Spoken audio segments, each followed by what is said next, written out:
Le retour des fleurs. Conte australien de tradition orale, lu par Sabine pour audiocité.net sous la licence Art Libre.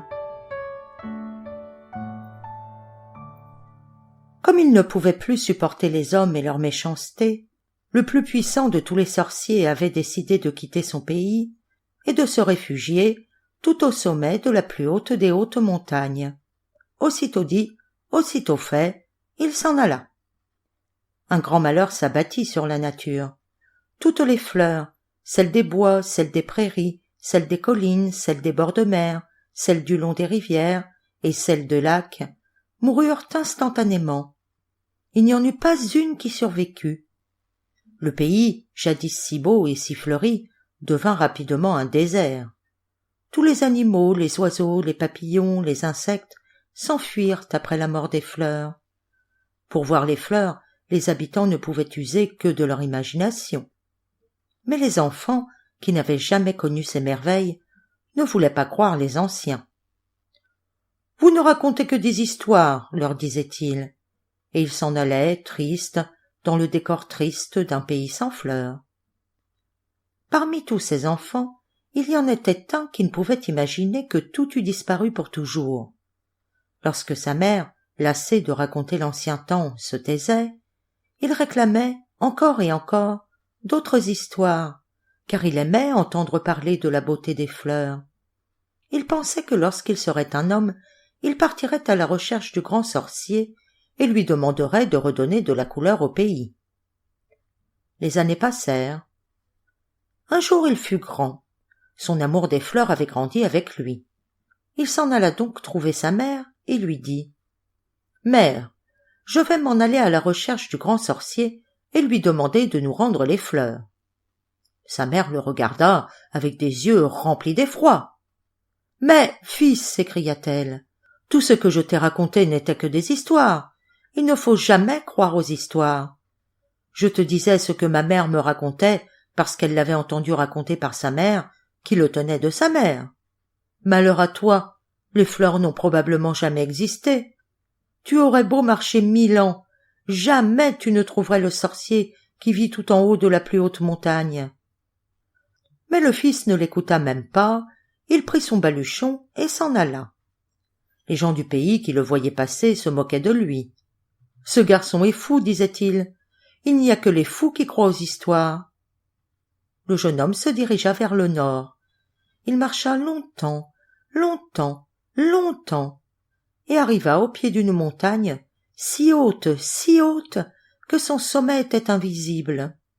Il tourna autour de la montagne, mais ne vit aucun sentier, seulement de la roche et des cailloux. Il tourna encore et encore. Las de tourner, il se dit « Il faudra bien que je découvre un chemin. Le sorcier a dû le prendre pour atteindre le sommet. » Il inspecta avec attention les rochers et finit par découvrir une petite marche. En regardant de plus près, il aperçut une autre petite marche, puis encore une autre. Lorsqu'il leva les yeux vers le sommet de la montagne, il aperçut un escalier, et il se mit à grimper sans jamais regarder en bas pour ne pas avoir le vertige. À la fin du premier jour, il s'arrêta sur une terrasse. Le sommet de la montagne n'était pas visible. Il en fit de même le deuxième, puis le troisième, puis le quatrième, puis le cinquième, puis le sixième jour. Il commençait à se décourager quand, au soir du septième jour, il aperçut enfin le sommet. À force de courage et malgré la fatigue accumulée depuis 7 jours, il parvint à l'atteindre juste au moment où le soleil avait complètement disparu et que la nuit avait recouvert le monstre de pierre. Arrivé tout en haut, il aperçut une source. Il se pencha pour y boire un peu d'eau. Au premier contact de l'eau sur ses lèvres, toute la fatigue s'évapora. Il se sentit fort et heureux, comme jamais dans la vie. Tout à coup, derrière lui, il entendit une voix qui lui demanda ce qu'il était venu chercher sur la plus haute des hautes montagnes. « Je suis venu, dit-il, pour rencontrer le grand sorcier et lui demander de nous rendre des fleurs et des insectes. Un pays sans fleurs, sans oiseaux et sans abeilles est triste à mourir. » seule la beauté peut rendre les gens bons, et je suis certain que les gens de mon pays cesseraient d'être méchants si le sorcier leur redonnait les fleurs. » Alors, le jeune homme se sentit soulevé par des mains invisibles. Il fut transporté délicatement vers le pays des fleurs éternelles. Les mains invisibles le déposèrent sur le sol au milieu d'un tapis de fleurs multicolores. Le jeune homme ne pouvait en croire ses yeux. Il y en avait tant, et jamais il n'avait imaginé que les fleurs puissent être aussi belles. Dans l'air, un délicieux parfum flottait, et les rayons du soleil dansaient sur le sol multicolore comme des milliers et des milliers d'arcs-en-ciel. La joie du jeune homme fut si grande qu'il se mit à pleurer. La voix lui dit de cueillir les fleurs qu'il préférait. Il s'exécuta et en cueillit de toutes les couleurs. Quand il en eut plein les chargés, les mains invisibles le reconduisirent doucement au sommet de la montagne. Alors la voix lui dit « Rapporte ces fleurs dans ton pays. Désormais, grâce à ta foi et à ton courage, ton pays ne sera plus jamais sans fleurs. Il y en aura pour toutes les régions. Les vents du nord, de l'est, du sud et de l'ouest leur apporteront la pluie qui sera leur nourriture, et les abeilles vous donneront le miel qu'elles cherchent dans les fleurs. » Le jeune homme remercia et commença aussitôt la descente de la montagne, qui, malgré la quantité de fleurs qu'il portait, lui parut bien plus facile que la montée. Quand il revint dans son pays, les habitants, en apercevant les fleurs et en respirant leur parfum, ne voulurent pas croire à leur bonheur.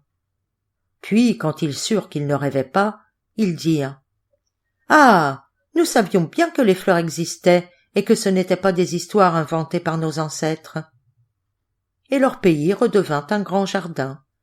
Sur les collines, dans les vallées, près des rivières, des lacs et de la mer, dans les bois, dans les champs et dans toutes les prairies, les fleurs crurent et se multiplièrent. Tantôt, c'était le vent du nord qui amenait la pluie, tantôt le vent du sud, de l'est ou de l'ouest.